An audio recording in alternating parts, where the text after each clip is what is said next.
তো যাই হোক, তারপরে আমরা চলে আসি কাচ্চি মাস্টারে, আমাদের সবার ফেভারিট প্লেস, যেখানে কিনা আমরা চোখ বন্ধ করে চলে আসতে পারি। তো এখানে এসে আমরা আমাদের খাবারটা অর্ডার করে একটু রেস্ট করছিলাম আর হচ্ছে গিয়ে বোরহানি খাচ্ছিলাম। এই বোরহানিটা এত মজা ছিল বলার বাইরে।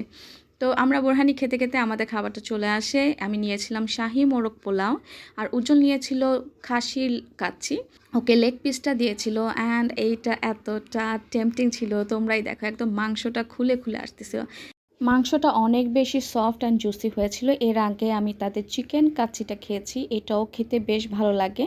আর শাহি মোরগ পোলাওটা আমি এবার ফার্স্ট টাইম অর্ডার করেছি, এর আগে আমি খাইনি। অ্যান্ড পোলাওয়ের ঘ্রাণটা এত বেশি ভালো ছিল যেটা বলার বাইরে। আর রোস্টের কথাটা কি বলবো, রোস্টের গ্রেভিটা তো মানে অসাধারণ ছিল। উজ্জ্বল কাচ্চির সাথে এই রোস্টের গ্রেভিটা নিয়ে নিয়ে খাচ্ছিল।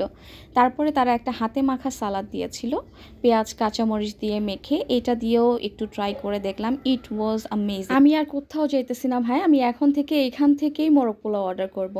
সো ব্লগটা ভালো লেগে থাকলে একটা লাইক করে দিও। আর নেক্সট ব্লগে কিন্তু আমি আমার ল্যাপটপের ডিটেলস ভিডিও দিতে যাচ্ছি। সো সেটা যদি মিস করতে না চাও তাহলে আমার চ্যানেলটিকে এক্ষুনি সাবস্ক্রাইব করে ফেলো। অ্যান্ড দেখা হচ্ছে নেক্সট ব্লগে। Bye bye.